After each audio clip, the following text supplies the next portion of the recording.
So we are at another edition of the You Got It being unabashedly giving all the time. And today I have a guest from across the pond, from UK precisely. We have Ornella Jacobs, who, okay, I'm going to say it right now. She has been recently promoted to be the Senior Customer Success Manager at MindBody. Welcome to the show, Ornella. Thank you. Thank you so much, Ashwin, for inviting me. No, great to have you over here. Again, for full disclosure, we are streaming this live at 5 p.m. Pacific, but was recorded earlier in the day. So those of you watching, it's because the time zone difference. First off, I want to talk about how you and I met, Ornella. Right, this was about I think a week, maybe 10 days ago. A post on LinkedIn of yours, and it went off. It started off saying, "Hey, what I have learned from consistently." Posting on LinkedIn for over a month. And you had 10 tips that you had shared with the viewers. And I'm looking at the statistics as of yesterday. 1,790 likes and 405 comments, and it was tagged LinkedIn for Creators. And so that's how I lucked out and saw that show up on my feed.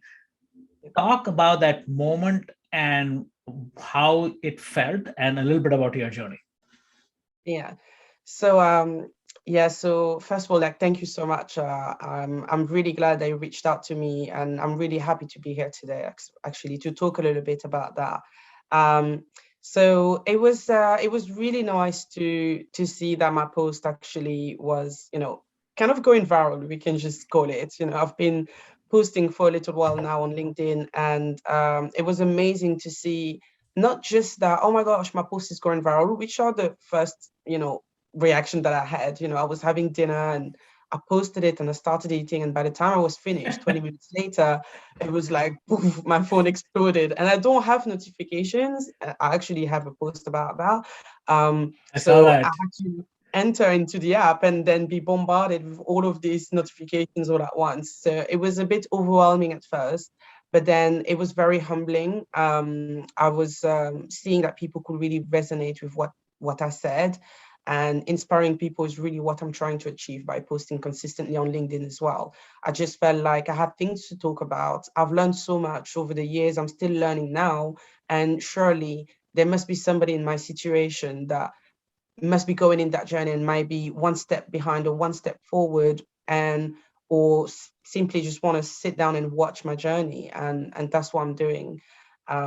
So yeah, I basically turned 30. To answer your question, I turned 30 in July, and I've decided it's about time I just do things that I really want to do and that I'm really passionate about, and LinkedIn was one of those. So No, I can see the passion. So again, the one of the things that you touched upon, right, which is I'd say one of the most singular barriers that prevent people from doing what you're doing right now, which is the imposter syndrome, which is, do I have anything worthy of giving?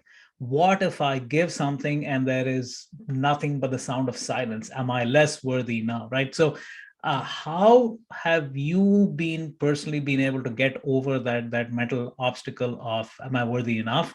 And then what tips do you have for others who are still stuck there?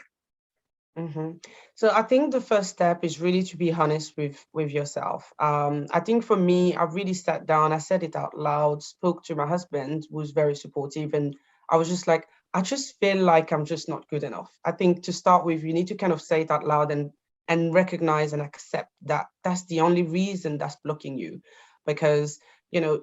I used to make up excuses constantly. I'm a mom, and obviously I'm a wife. I have a full-time job, and I was always saying, oh, I'm busy doing this, I'm busy doing that. But the reality of it is that I felt that I was not good enough. And again, to go back to my post that went viral recently, most people, writers, if you look at the job titles, it's amazing, because to me, I would think that those people could never be inspired by somebody like me, because technically they have all of the skills to start doing what I'm doing. And obviously it's because it's much deeper than this. So yeah, so it's accepting that you have a problem to start with, or of not feeling good enough, and then I would say just getting started. I mean, you really want to just post, just post something. And I think probably part of the reason why a lot of people related to my post is because one of the tips or one of the points that I listed on there was, you don't need to have a master plan behind what you want to be posting on LinkedIn or online when you're creating content. And I think it's going to help a lot of people if they just remove all of this pressure that's so unnecessary. So so obviously you want to be posting something, and the more you're going to post, the more you're going to realize that actually there is no fear. I can just post. And I think slowly then you can start working on your brand and etc. But first you need to accept that, you know what, those are the feelings that you have, and it's okay to feel them. But then once you know what they are, then you can get to the next step of actually posting. The third one that actually could be a second one really is joining a group of people that can support you. Like an accountability type of groups. Some of them are paid, some of them are free. I'm on one that is completely free. And just getting the support of other people that are also working full time like me, also running businesses on the side, and are also very passionate about content creation, makes you realize that you're not alone. And those little challenges, you share them with multiple people. Mhm. Great tips, and couldn't agree more. I think that those thing about community, and then being willing to acknowledge, right, that it's okay. Mhm. It's everybody goes through that. The other aspect of it, and as kind of a corollary to that question, is some people are with this intention of, again, extending this conversation forward, of saying, let me get to a place, let me achieve my pinnacle of success, and then I'll turn back and start helping others, right? Whereas now, especially, I mean, you're a perfect example of that, and my previous YouGathers, it is, no, I mean, I learned something today, I'm going to start giving back almost instantaneously, right? I mean, how does somebody go through that mind shift change of give continuously, even as you're on your journey? And success might be just being in the journey itself, right? So how do you kind of shift that perspective? Mhm. I think it's very important to enjoy as well giving. You need to enjoy giving, and I think I enjoy doing that because I realized that I received so much. I used to enjoy, watching YouTube, watching content on Instagram, even watching content on LinkedIn. And from those experiences and those people, especially for our generation, we're watching TV a lot less and we are online. So most people can relate to that. You've been spending a lot of time online and you have been influenced in a way by certain people, by what they do, by their stories.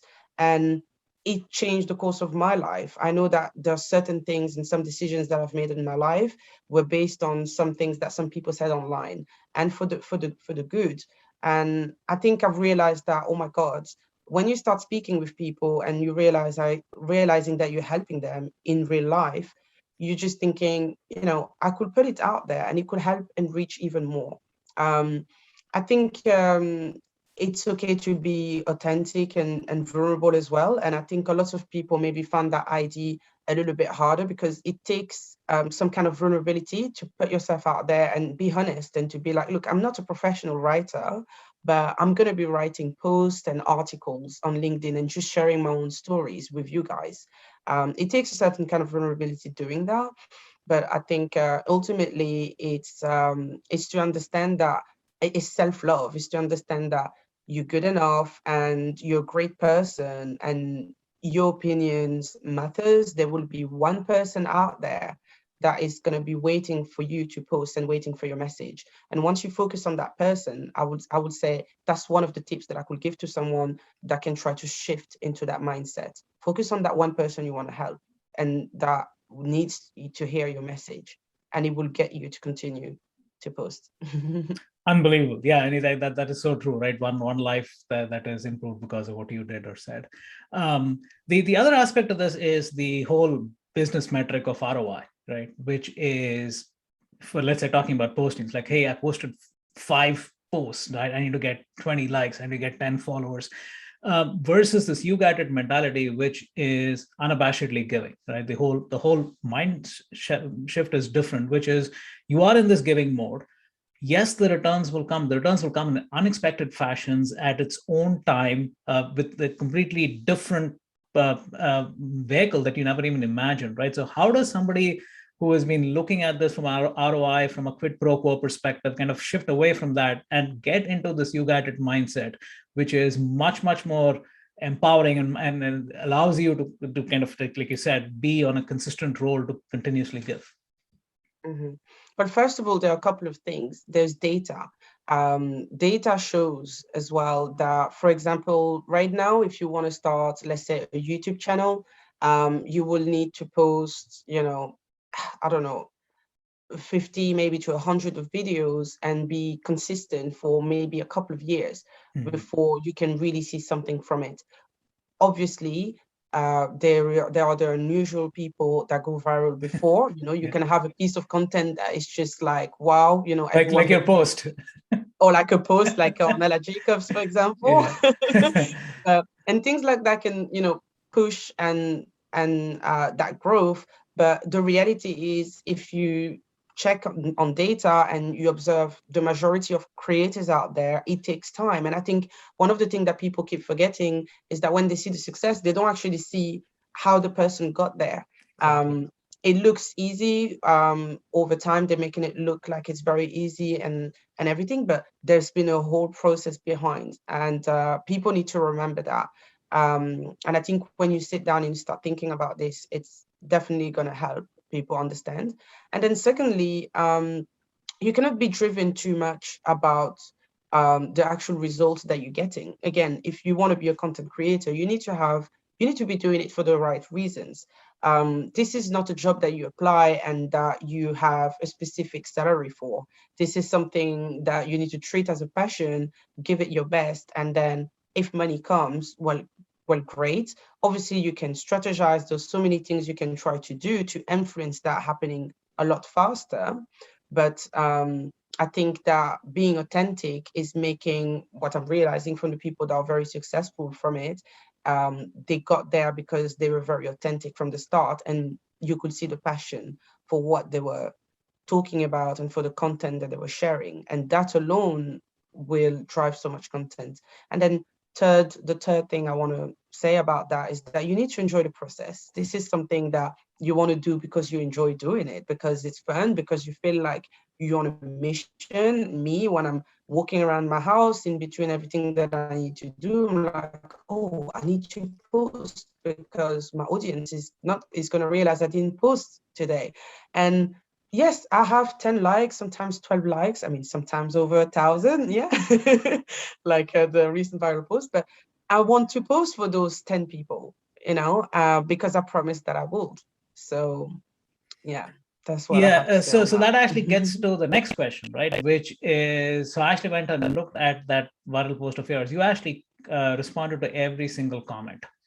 Now, talk about the mental health aspect of it, right? I know you had actually had this on a post of yours also, which is don't skip your breaks. And I'm quoting you, if you're tired, you will slow down anyway, health first, right? So any tips for people in this mode of this giving world where there are people who will come out and seek, right? Whether in your case, it was the comments, or in another case, somebody needs 20 minutes of your time. I know you do a lot of mentorship as well, right? So how does somebody draw boundaries so that they can take care of themselves first and foremost before they can help the larger community?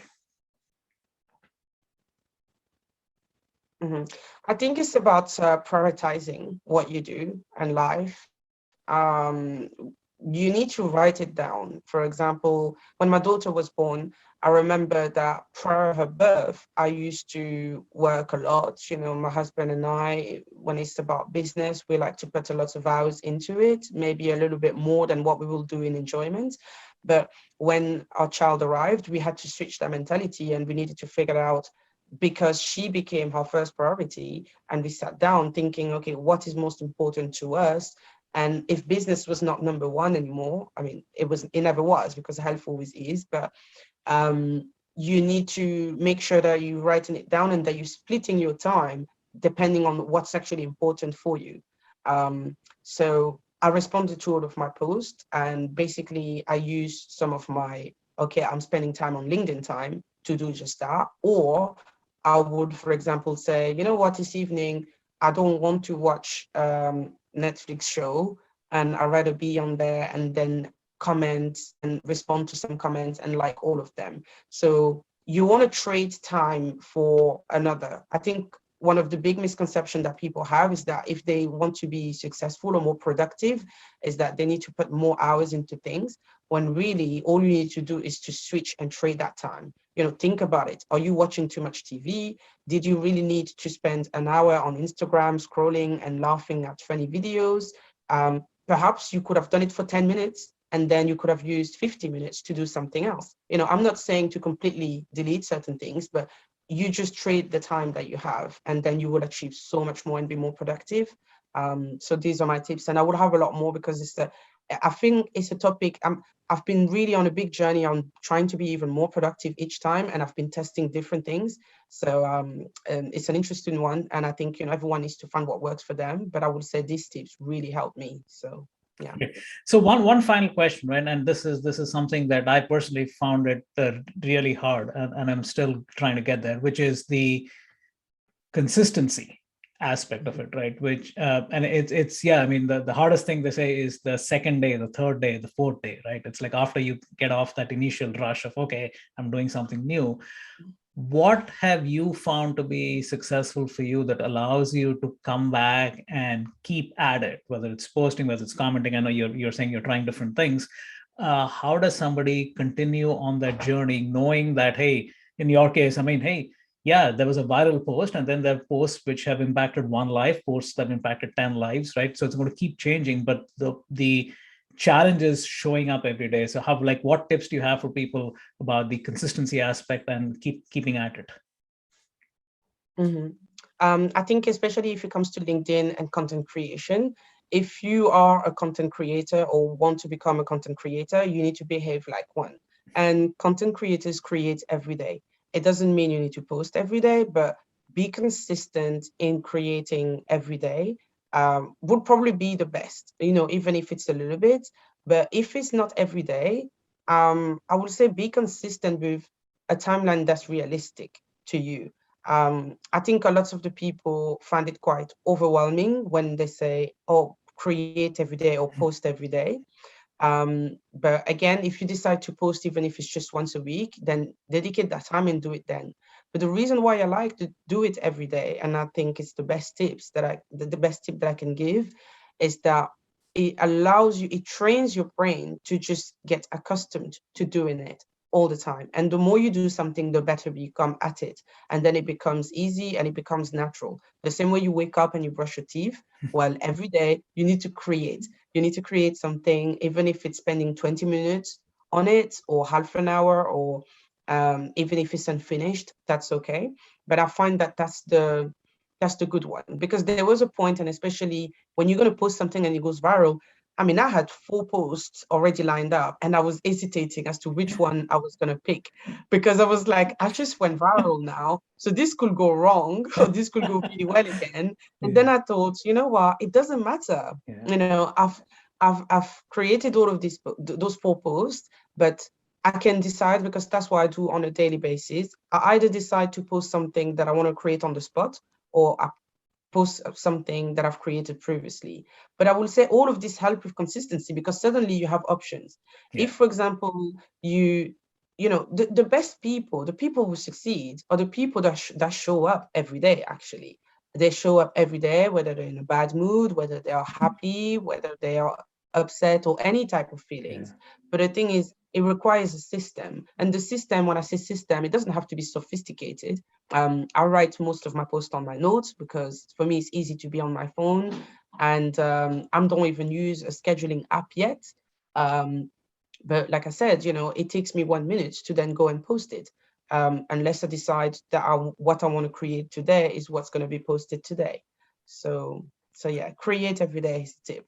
Yeah, no, it's great. Again, I knew this was always going to be a fascinating conversation, and again, I appreciate your time. I know it's been a long day, and again, congrats on your promotion and the official kudos to you for that and everything that you do. So again, Ornella, thanks. I'm so glad our paths crossed, and was able to host you on the You Guided show. Thank you so much, Ashwin. Thank you.